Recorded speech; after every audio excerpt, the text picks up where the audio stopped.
So Apple's idea of affordable in 2025 is a £600 slab that looks like it got lost in time. Now this is not affordable, Apple. This is affordable. Say hello to the £219 CMF Phone 2 Pro fresh out of Nothing's oven. And despite being almost a third of the price of the so-called budget-friendly iPhone 16e, the CMF Phone 2 Pro offers some pretty stunning value for money and a lot of features that you simply will not get on Apple's pocket-sized atrocity. So is the CMF Phone 2 Pro really a wiser purchase than the iPhone 16e? Well, let's have a gander. And for more on the latest and greatest tech, please do subscribe and ding that notifications bell. Cheers!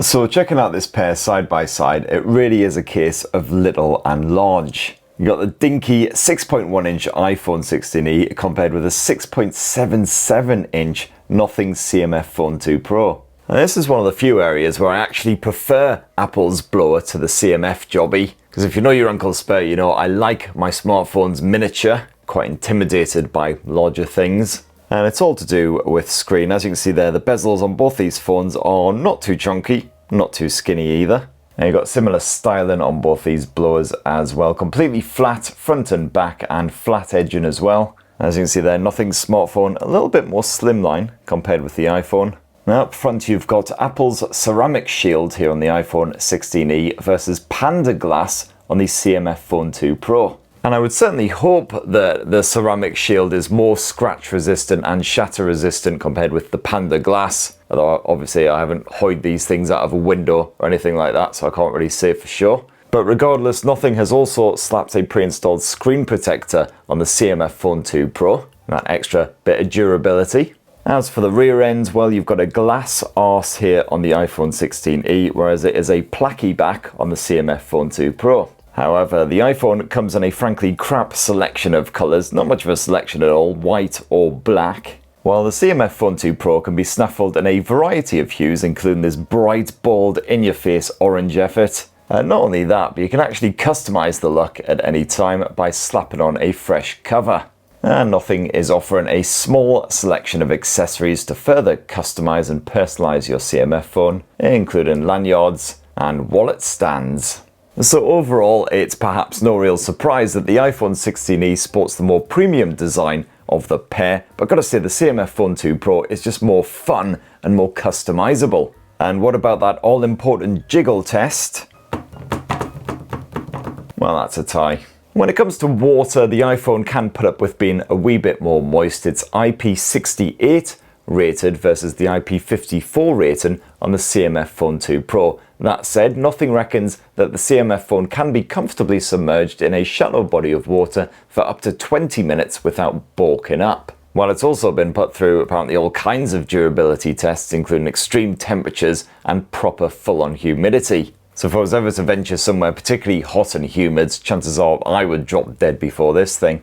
So who wins the design round? That is actually incredibly difficult to say because the iPhone obviously more premium and more compact, which I personally like. The CMF Phone 2 Pro is an absolute friggin' Godzilla phone. Not quite as premium, but it is joyfully customizable, bright, bold, and just fun. So I'm going to do the YouTube cop-out thing of saying, oh, I think it's a bit of a tie, but let us know what you reckon wins down in the comments below. And when you want to actually unlock these smartphones, well, here on the iPhone 16e, it is face unlock all the way. You haven't got any fingerprint sensor action. Whereas the CMF Phone 2 Pro supports both. You've got an in-display optical fingerprint sensor, which does the job nicely. Which is pretty handy if I'm wearing shades and hats and things like that, and the face recognition doesn't want to have anything to do with me. And then once you're actually into your smartphone, of course, you've got iOS 18 here on the iPhone versus Nothing OS 3 on the CMF Phone 2 Pro. And a respectable level of software support with both these blowers as well. Apple is guaranteeing a minimum of 5 years of updates for the iPhone 16e, whereas Nothing is promising 3 guaranteed Android OS updates and 6 years of security patching, which is pretty damn generous for a £200 smartphone. In terms of general features and the UI, gotta say the CMF Phone 2 Pro is my favourite. First up, it's the only one of the pair to actually have an always on display. And hey, look, you can actually see if you've got weight and notifications because the top portion of the screen isn't completely obscured by a ridiculously oversized mustache notch. Both of these phones offer some pretty respectable customization, including the ability to change all of your icons so they're monochrome and therefore less distracting. You've also got yourself a respectable selection of first-party built-in widgets. And yes, the CMF Phone 2 Pro, unlike the original blower, actually supports NFC now as well. So yeah, you've got contactless payment support just like on the iPhone 16e. Unfortunately, both phones also come packing a meager 128 gigs of storage, which frankly just ain't enough in 2025. Bloody Genshin Impact and Wuthering Waves and stuff take up about 20 gigs. Friggin' massive chunksters that they are. However, the difference here is that Nothing will allow you to double up that storage to 256 gigs for just £30. Whereas with the iPhone 16e, you'll have to throw another 100 quid at Apple to actually get that doubled up. I don't know, maybe Tim Cook himself personally inserts it for you.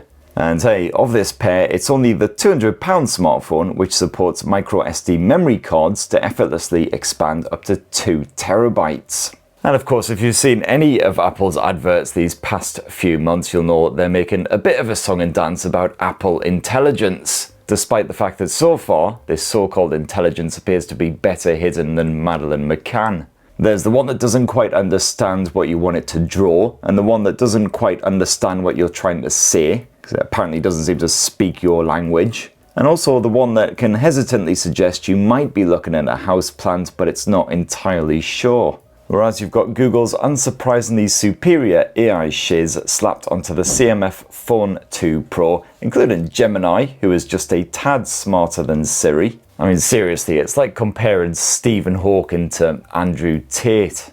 And of course, you've got good old Circle to Search, which is like Apple's visual intelligence, except it actually bloody works. But my favourite AI-type shenanigans here on the CMF Phone 2 Pro is the Essential space, which is an incredibly helpful way of reminding you of any cool stuff you want to do, see, eat, drink, etc. And despite being developed by a far smaller team for a far smaller cost over a far smaller time period, it's far superior to anything that Apple's spaffed out. However, that all said, Apple does offer up its action button on the iPhone 16e, which is actually pretty decent. The Shazam button, as it should really be known, because that's what everyone I know who owns an iPhone actually uses it for. But this is fully customizable within the Apple settings. You can get it opening up basically any app you want, or activating one of your shortcuts, whatever you fancy really. Whereas here on the CMF Phone 2 Pro, you do have the Essential key, but so far that can only be used to save a memory and open up the Essential space. At the moment, as far as I can tell, it can't be customized, but hopefully that ability will come soon.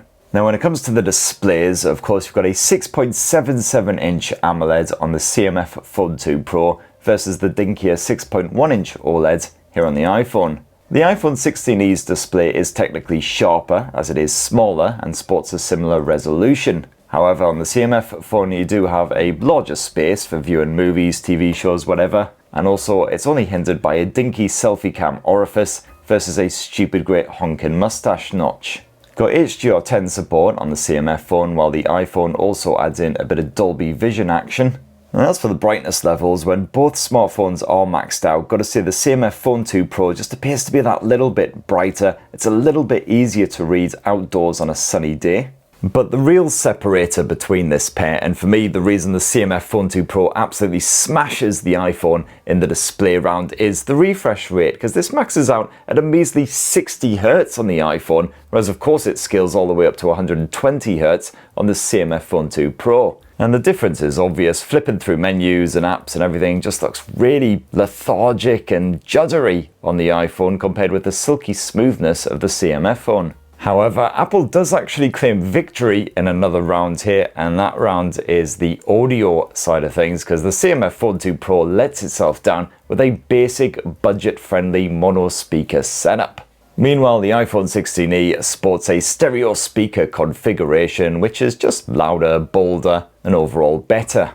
When it comes to the wireless stream, and the CMF Phone 2 Pro just as good as the iPhone 16e. You got a good bit of LDAC support for your high-res audio streaming, all that good stuff. There's certainly a strong rival to that Apple lossless shenanigans. As for performance, well, there's not as much of a gap here as you might expect, despite the fact you've got Apple's latest, freshest A18 chipset, or at least a version of it, crammed inside of the iPhone 16e. compared with the MediaTek Dimensity 7300 Pro, which is the brains of the operation on the CMF Phone 2 Pro. In terms of the everyday performance, gotta be said, it's the CMF Phone 2 Pro which feels like the nippier, more premium smartphone in this pair. It's all thanks to that 120Hz refresh. And gamers will certainly be satisfied with the CMF Phone 2 Pro unless they're ultra demanding.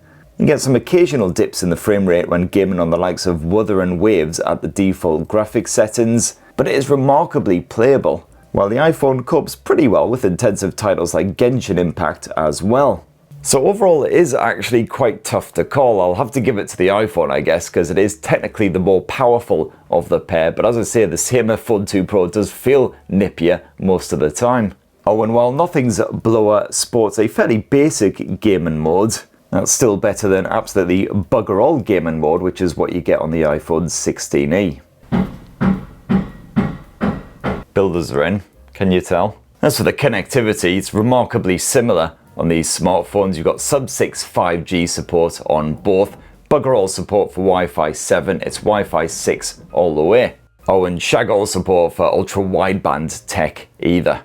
And both of these blowers are proper heroes when it comes to the battery life. You've got a 5000 mAh capacity cell stuffed inside of Nothing's smartphone, whereas the iPhone has a sort of 4000-ish mAh capacity cell. And when you actually use them as your full-time smartphone, you'll comfortably get a full day of play with general mixed use, even with a good bit of camera action, plenty of video streaming, plenty of audio streaming when the phones are hibernating, and roughly 6 to 7 hours of screen on time. You'll still have plenty of juice in the tank when you're all tucked up with Teddy at night. But of course, because some people love a good bit of benchmarking, and will happily call you all kinds of nasty names in the comments if you don't do it, I did stick them side by side, running the same video, downloaded onto both to see how fast it drained that battery. And the results were unsurprisingly pretty bloody close. The iPhone 16e survived for 19 hours with this treatment, while the CMF Phone 2 Pro lasted a full-on 21 hours.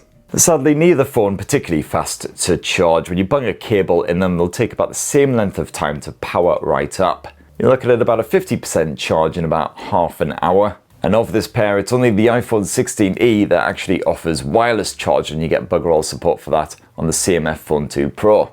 Let's finish up this lovely wee comparison with a squint at that there camera tech. And of course, if this was based entirely on number of cameras, the CMF phone would be the clear winner. And what you've got on the iPhone is a 48 meg main shooter with optical image stabilization. It's a 50 meg snapper here on the Nothing CMF Phone 2 Pro. Unfortunately, no OIS.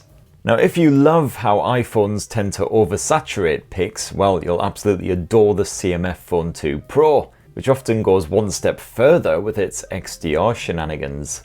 However, tones are often more realistic on the CMF phone compared with the iPhone. A lot of my 16e pics look rather heavily processed, even with that so-called natural filter. Both phones will pump out blurry snaps if your subject moves about, while low-light photos are considerably noisier on the iPhone. Now, with the CMF Phone 2 Pro, you've also got a pair of alternative shooters. So you've got a 50 megapixel portrait snapper with the 2x optical zoom, and you've also got yourself a basic 8 megapixel ultra wide angle shooter, which ain't too hot, but the iPhone 16e simply can't do it. And the iPhone attempts to make up for its lack of zoom action with that good old heavy processing, with less than stellar results. But neither phone is particularly hot when it comes to proper zooming.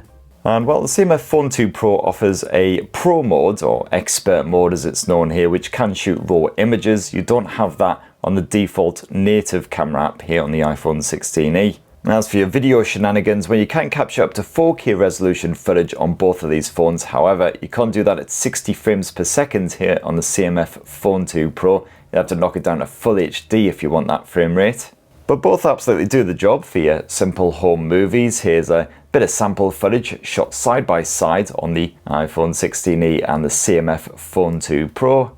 And while you can shoot up to 4K resolution footage at up to 60 frames per second using the selfie camera here on the iPhone 16e, sadly you are limited here on the CMF Phone 2 Pro to full HD resolution footage, although again your choice of 30 or 60 FPS.